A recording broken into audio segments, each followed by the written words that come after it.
Less Royce डेला force नामक पुस्तक में बहुत सारे शक्तिशाली पुरुषों के बारे में बताया।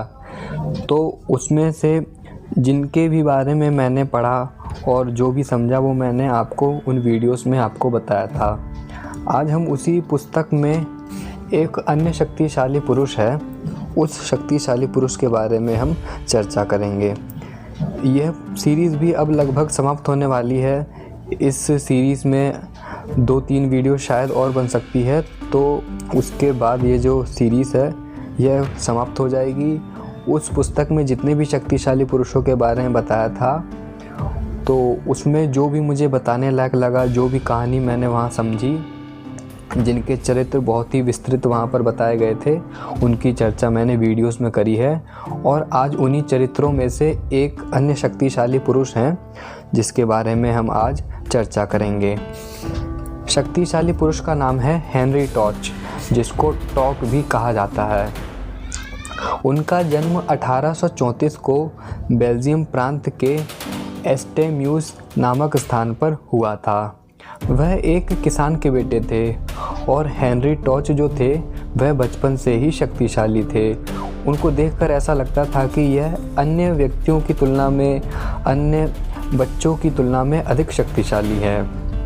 वह क्या करते थे कि 19 साल के जब वह थे तो फिर उस समय भी वह वज़न को उठाया करते थे और अपने दोस्तों को अपनी पीठ पर बैठा करके एक लंबी दूरी भी तय किया करते थे। बचपन से ही उनका मन जो था शक्तिशाली बनने का था, वह एक एथलीट बनना चाहते थे। 16 साल की उम्र में उन्होंने एक बार 400 किलो जो आटा था, उस आटे के बैग जो थे उसको उन्होंने एक सीढ़ी पर से ले जा कर के दूसरे फ्लोर पर रख दिया था। यह उन्होंने 16 साल की उम्र में करा था। यह जो 400 किलो जो आटे का बैग है, यह एक बैग नहीं था, इसके 2, 3, 4 जो भी बैग रहे हों, उन्होंने उस बैग को फर्स्ट फ्लोर तक पहुंचाया था। 1872 में वह 18 साल के हो गए थे और एक बार की बात है कि 18 साल की उम्र में एक बोरियों से भरी हुई गाड़ी थी जो एक बेकरी के पास जाकर खड़ी हो गई थी।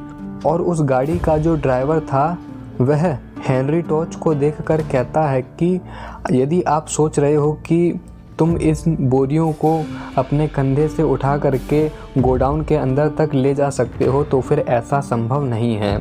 लेकिन हेनरी टॉर्च ने बोला कि मैं प्रयास करके देखता हूँ और इन सारी बोरियों को मैं अकेले ही जो बेकरी का जो गोडाउन है वहाँ पर पहुँचा दूँगा। लगभग सारी जो बोरियाँ थी उनका वज़न 15 किलो से अधिक था और हेनरी टॉर्च ने अकेले ही उस गाड़ी के अंदर जितनी भी बोरियां थी, उन सारी बोरियों को उन्होंने बेकरी का जो गोडाउन था वहां पर अकेले ही ले जाकर रख दिया था। इसके बावजूद भी कि जो गोडाउन था उसकी जो सीढ़ियां थी वह बहुत ही छोटी थी, लेकिन फिर भी हेनरी टॉर्च ने उन सारी बोरियों को नीचे गोडाउन में जा कर के लगा दिया था। इन छोटी छोटी घटनाओं से ऐसा प्रतीत होता था कि हेनरी टॉर्च जो है वह सच में अन्य व्यक्तियों की तुलना में अधिक शक्तिशाली है और यदि यह और अधिक मेहनत करें, लगन के साथ अपने काम में लगे रहें, तो फिर यह भविष्य में एक बहुत ही अधिक शक्तिशाली और एक अच्छे एथलीट बन सकते हैं।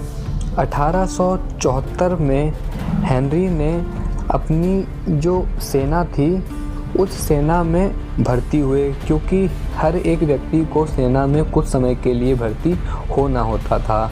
तो फिर हेनरी टॉर्च ने भी 1874 में एंटवर्प नामक जो किला था, उस किले की तोपखाने के 15वें रेजिमेंट में शामिल हो गए थे और फिर वहाँ पर उन्होंने सेना के साथ काम भी किया था।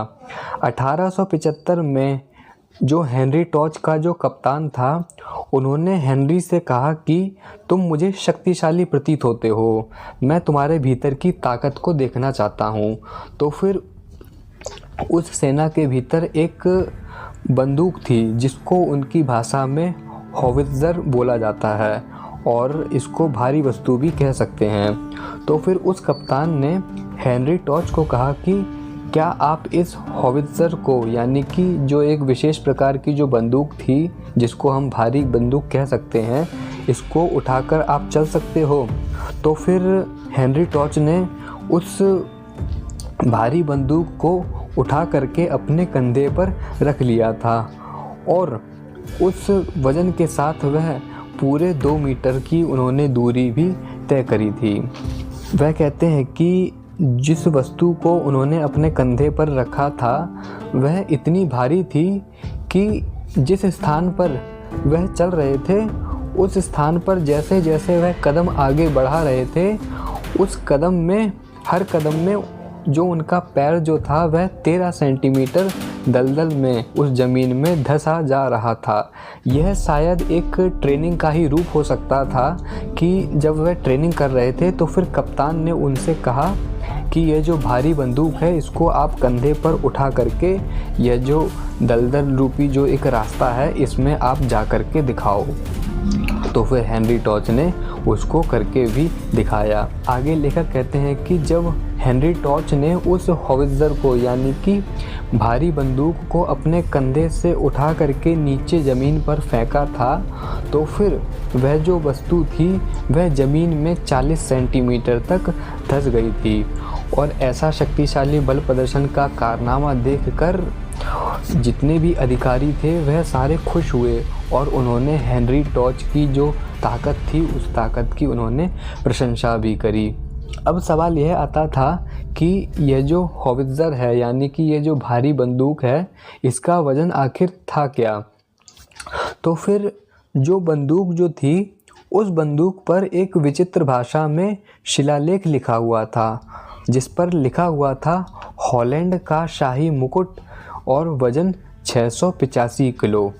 यानी कि जो हेनरी टॉर्च ने जो भारी जो बंदूक उठाई थी उसका वज़न 685 किलो था। तो सोचो ज़रा हेनरी टॉर्च कितने शक्तिशाली थे उस समय कि उन्होंने 685 किलो की जो भारी बंदूक थी उसको उन्होंने अपने कंधे पर उठाया था और कंधे पर उठाने के बाद वह 2 मीटर की उन्होंने दूरी भी तय करी थी। उनके जितने भी अधिकारी थे वह इतने खुश हो गए कि उन्होंने हेनरी टॉर्च को इनाम में $1250 भी दिए थे।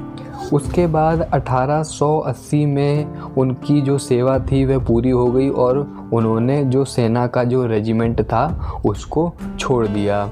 कई भाई ऐसा प्रश्न कर सकते हैं कि 685 किलो का वज़न सच में बहुत अधिक होता है।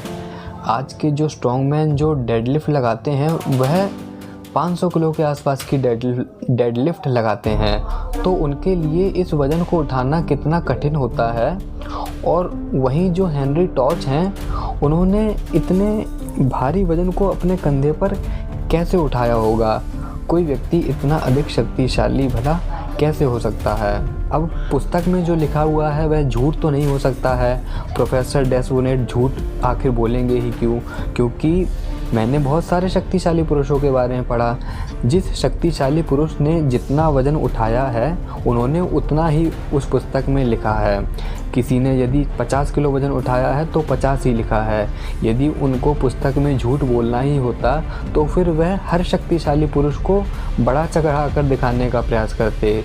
किसी के चरित्र के बारे में ऐसा लिखते ही नहीं कि वह थोड़ा कमज़ोर था या फिर वह इससे अधिक वज़न उठा ही नहीं पाया। इसलिए मुझे ऐसा लगता है कि हेनरी टॉर्च ने वास्तव में 685 किलो का वज़न उठाया होगा। आगे उनके चरित्र के बारे में और भी लिखा हुआ है, इससे हम उनकी ताकत का अनुमान लगा सकते हैं। इस समय तक हेनरी टॉर्च जो थे उनको नहीं पता था कि उनको किस फील्ड में जाना है। उनको एथलीट बनना है कि स्ट्रॉन्गमैन बनना है, यह उनके भविष्य के बारे में अनिश्चित था। तो रेजिमेंट से निकलने के बाद हेनरी टॉर्च ने एक फैक्ट्री में काम करना शुरू कर दिया था, लेकिन उनका मन जो था वह शक्तिशाली बल प्रदर्शन में था। वह शक्तिशाली लोगों के चरित्र के बारे में पढ़ते थे और या फिर जहाँ जहाँ पर कोई शो हो रहा होता था स्ट्रॉन्गमैन का तो फिर वह उसको भी देखने जाया करते थे। इसलिए ऐसा कहा जाता है कि जो व्यक्ति जो देखता है, जिसके बारे में सोचता है, उसी के जैसा बनने का प्रयास करता है। इसलिए हेनरी टॉर्च भी खुद को शक्तिशाली बनाना चाहते थे।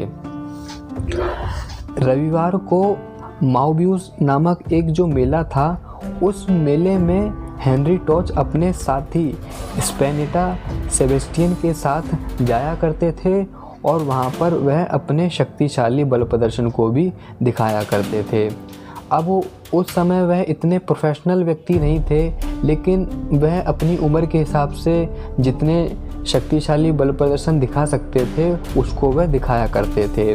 उनके प्रदर्शन में किसी भी प्रकार की चालबाजी नहीं होती थी। उनके पास तो अभी खुद का कोई वजन भी नहीं था, क्योंकि वह अभी पूरी तरह से प्रोफेशनल स्ट्रॉन्गमैन नहीं बने थे। जो प्रोफेशनल स्ट्रॉन्गमैन बन जाता है उसका एक मैनेजर भी होता है और वह जिस भारी वज़न को उठाता है उस वज़न को वह अपने पास रखता है। जब एक स्थान से दूसरे स्थान पर जाना होता है तो फिर वह उस वज़न को गाड़ी में लोड करवाता है और फिर वह उस स्थान पर जाकर उस वज़न की सहायता से अपने अन्य शक्तिशाली बल प्रदर्शन भी दिखाता है। लेकिन हेनरी टॉर्च का यह अभी प्रारंभ ही था और इस वजह से उनके पास कोई अपना वज़न भी नहीं था।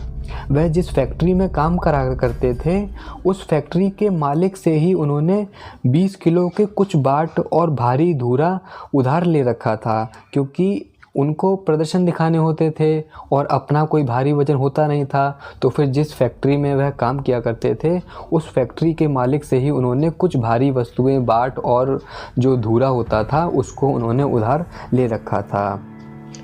यह जो धूरा था, इस धूरे का वज़न 134 किलो था। 134 किलो कोई छोटी बात नहीं है, क्योंकि वह उस समय भी 134 किलो के वज़न से शक्तिशाली बल प्रदर्शन कर रहे थे और 134 किलो से शक्तिशाली बल प्रदर्शन करना सच में बड़ी बात थी। ये जो धूरा था, यह धूरा जो था यह फैक्ट्री के जो राइफ़ल होती है उस राइफ़ल को संभालने का काम किया करता था और इस धूरे से ही फैक्ट्री में जो लोहे के जो भारी भारी जो टुकड़े होते थे उसको एक स्थान से दूसरे स्थान पर ले जाया जाता था। प्रदर्शन के दौरान हेनरी टॉर्च ने अपना मन बना लिया था कि वह अब जो है स्ट्रॉन्गमैन बनेंगे और एक अच्छे एथलीट बन के अपनी ताकत को पूरी दुनिया को दिखाएंगे। उन्होंने फैक्ट्री के मालिक को कह दिया था कि अब मैं अपने भविष्य का रास्ता चुन चुका हूँ और मुझे एक स्ट्रॉन्गमैन बनना है। और उन्होंने मालिक से ऐसी बातें कही थी तो फिर मालिक ने खुश होकर उनको 10 बाट 20 किलो के दिए थे और एक दुर्जय धूरा भी दिया था, क्योंकि अब मालिक को पता था कि यदि हेनरी स्ट्रॉन्गमैन बनता है तो फिर मेरे द्वारा दिए गए जो वज़न है इसकी सहायता से वह शक्तिशाली बनेगा और इसी वज़न को वह स्ट्रॉन्गमैन का जो शो हुआ करेगा उसमें भी वह दिखाया करेगा। धीरे धीरे समय आगे और बढ़ा। 1886 तक उन्होंने मेले में काम किया। कभी वह इस मालिक के साथ काम करते थे तो फिर कभी वह किसी अन्य जो स्ट्रॉन्गमैन का जो कंपटीशन होता था, स्ट्रॉन्गमैन के जो शो होते थे उनके मालिकों के साथ वह काम किया करते थे।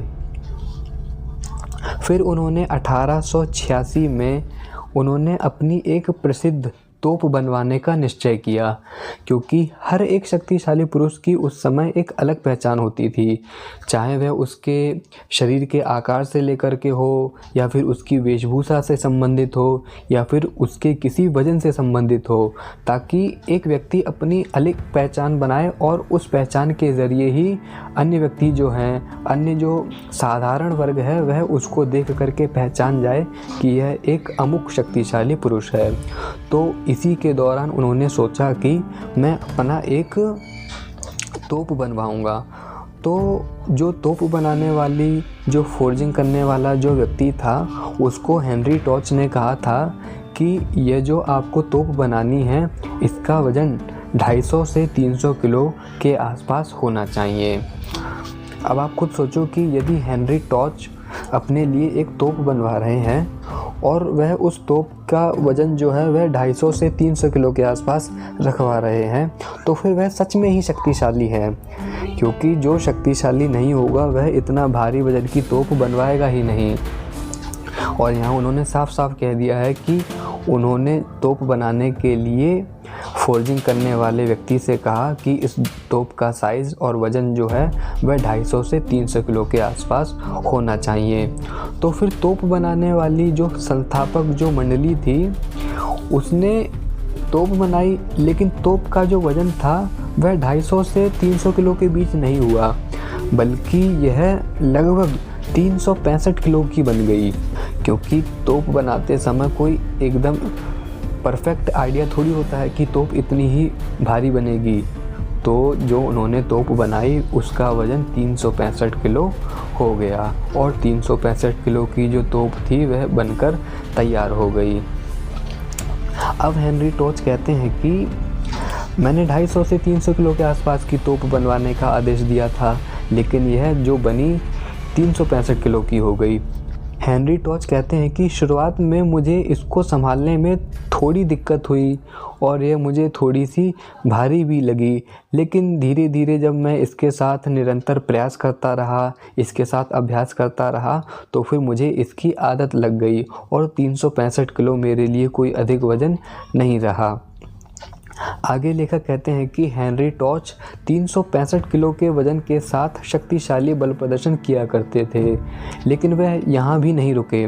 उन्होंने क्या किया कि 365 किलो के वज़न के साथ वह तोप में 20 किलो के 2 या 3 टुकड़े और बांध लिया करते थे। अब 365 किलो की तोप, उसमें 20 किलो के यदि 3 टुकड़े भी बांधे जा रहे हैं तो फिर 60 किलो वज़न हो गया, और 60 किलो वज़न और 365 किलो वज़न यानी कि 400 से लेकर के 430 किलो के आसपास का यह वज़न हो गया।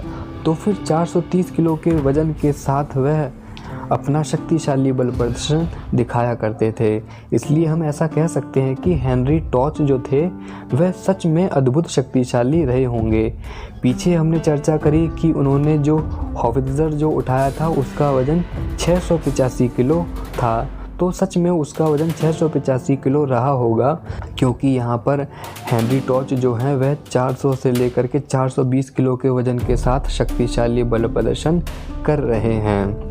लेखक कहते हैं कि हर प्रदर्शन के दौरान हेनरी टॉर्च इस भारी तोप को अपने कंधे पर रख लिया करते थे और उस तोप से 200 ग्राम का जो पाउडर जो होता था उस पाउडर के गोले से वह बल प्रदर्शन करके दिखाया करते थे।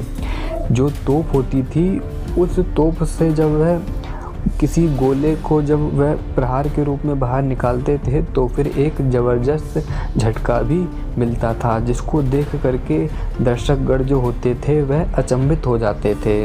लेखक हेनरी टॉर्च के जीवन की एक घटना के बारे में बताते हैं। वह कहते हैं कि एक जगह पर हेनरी टॉर्च को अपनी इस भारी तोप के साथ प्रदर्शन करना था, और यह जो प्रदर्शन था यह रात को होने वाला था, और प्रदर्शन में इस तोप वाले शक्तिशाली बल प्रदर्शन से पहले भी 8 और स्टेज थे, और उन 8 स्टेजों के बाद जो था वह हेनरी टॉर्च को अपनी भारी तोप के साथ लोगों के सामने प्रदर्शन करना था। तो फिर हेनरी टॉर्च ने सोचा कि इस रात को मुझे अपनी भारी तोप के साथ प्रदर्शन करना है। तो फिर उन्होंने अपनी उस जो भारी तोप थी उसको उन्होंने लोड कर दिया, और लोड करने के बाद उसको अलग स्थान पर रख दिया। अब अलग स्थान पर रखने के बाद ये जो प्रदर्शन था यह शुरू हुआ।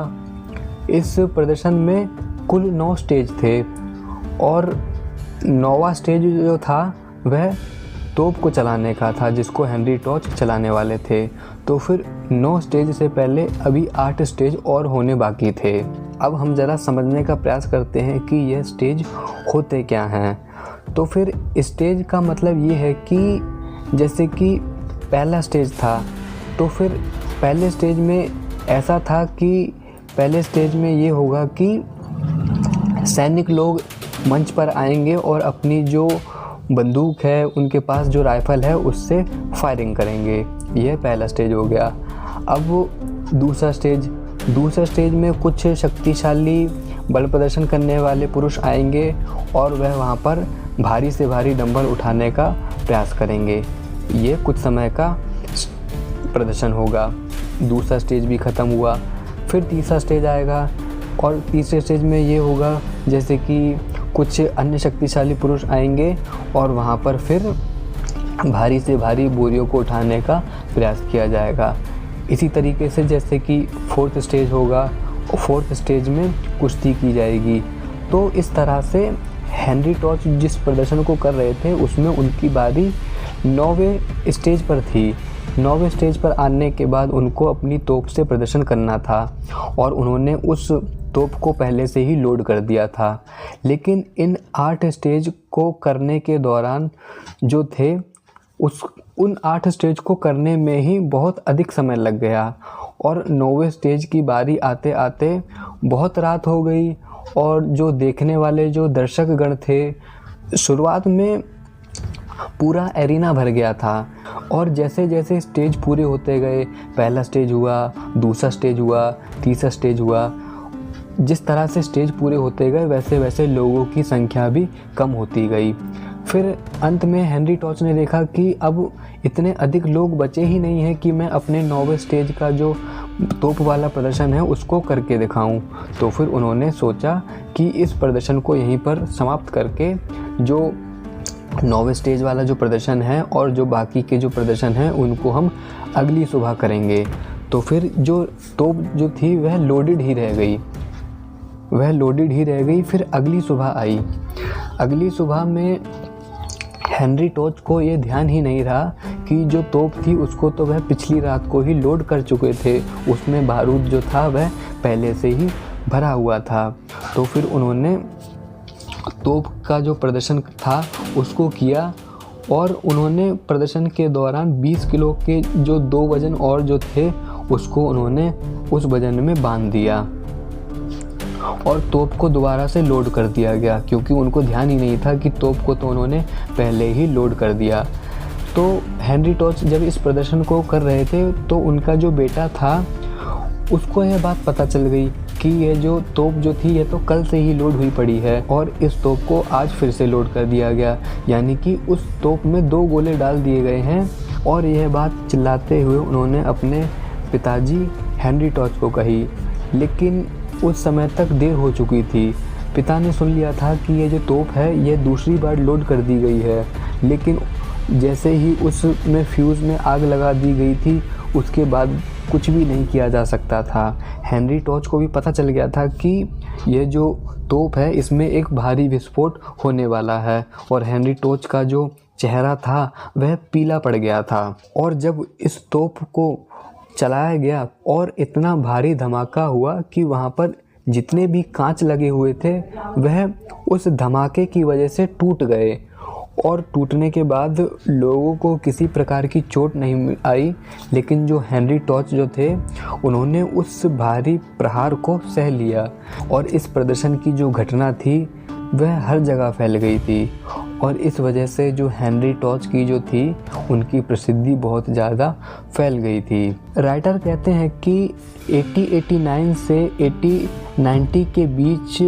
मैंने पहली बार हेनरी टॉर्च को लिली के पास फाइव्स नामक जो मेला था वहाँ पर देखा था और वह उनके रूप का वर्णन करते हुए कहते हैं कि वह एक लंबा, गोरा और विशाल व्यक्ति था जिसका चेहरा गैलिक था और जिसकी हाइट जो थी वह 185 सेंटीमीटर थी और शरीर का वजन 112 किलो था। वह कहते हैं कि हेनरी टॉर्च पूरी तरह से मस्कुलर था और उसकी छाती का जो साइज़ था वह 128 सेंटीमीटर था। वह कहते हैं कि यह इतने अधिक शक्तिशाली थे कि इनकी ताकत मुझे अपोलो की याद दिलाती है। हम सभी बहुत ज़्यादा उत्सुक हैं कि यह अपोलो व्यक्ति है कौन जिसके बारे में प्रोफेसर डेस्बोनेट इतना अधिक कह रहे हैं। तो फिर अगला जो चरित्र है वह अपोलो का ही है और अपोलो का चरित्र इस पुस्तक में अंत पर आता है। अपोलो के बाद लुइस सार का चरित्र है। तो फिर इनके बाद हम अपोलो के चरित्र के बारे में जानेंगे और जो लेखक ने जितना भी अपोलो के बारे में बताया है उसको हम समझने का प्रयास करेंगे। तो वही लेखक कहते हैं कि उनकी ताकत मुझे दूसरे अपोलो की याद दिलाती है। फिर समय आगे और बढ़ा और 1893 में उन्होंने इस भारी काम से थक करके अपने इस दर्दनाक और लाभहीन पेशे को छोड़ने का मन बनाया, क्योंकि उस समय वह इतने अधिक शक्तिशाली थे और इतने अधिक शक्तिशाली होने के बावजूद भी वह जो प्रदर्शन कर रहे थे उस प्रदर्शन में उनको इतना अधिक लाभ मिल ही नहीं रहा था। और उन्होंने निराश होकर के मन बना लिया था कि अब मैं इस शक्तिशाली बल प्रदर्शन को छोड़ दूंगा।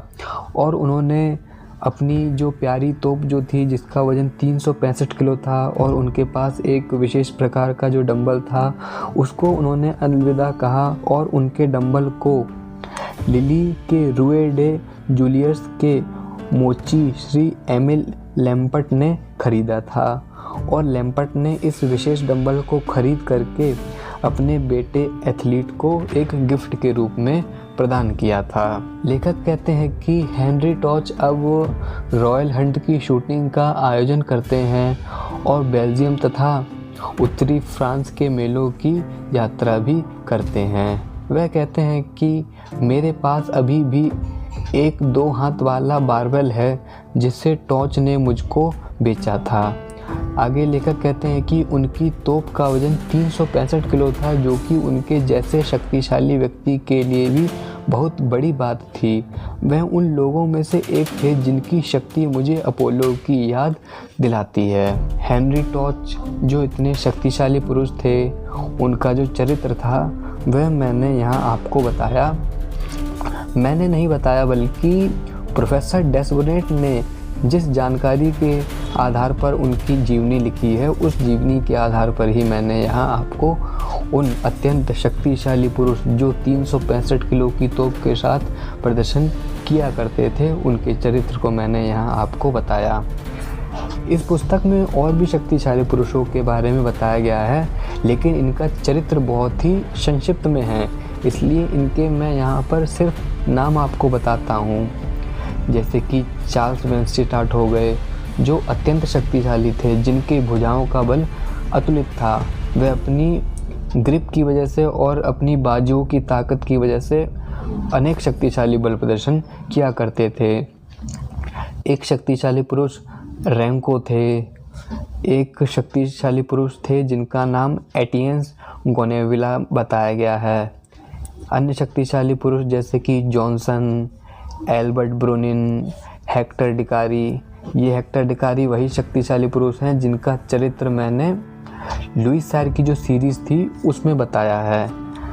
अन्य शक्तिशाली पुरुष जैसे कि हैंस ट्रोबेल्स बर्जर या फिर जैक्सन या फिर एंडरसन, द सैक्सन ट्रायो और द बट्टा, यह एक अन्य शक्तिशाली पुरुष का नाम है। ये जितने शक्तिशाली पुरुष हैं यह भी अत्यंत शक्तिशाली पुरुष थे, लेकिन इनका जो चरित्र है वह बहुत ही संक्षिप्त बताया गया है, इसलिए मैंने यहाँ पर इनका विस्तृत वर्णन नहीं किया है। यह जो बट्टा नाम का जो शक्तिशाली पुरुष है यह सच में शक्तिशाली पुरुष है। इसकी चर्चा हम तब करेंगे जब अपोलो जो नामक जो शक्तिशाली पुरुष है इसके बारे में जब चर्चा की जाएगी, क्योंकि अपोलो के चरित्र के बारे में जो भी बताया गया है उसी चरित्र में बट्टा के बारे में भी थोड़ा सा विस्तृत करके बताया गया है, उसको हम जानने का प्रयास करेंगे। अगली वीडियो जो आएगी वह अपोलो के ऊपर आएगी और अपोलो के ऊपर वह मेरी अंतिम वीडियो होगी।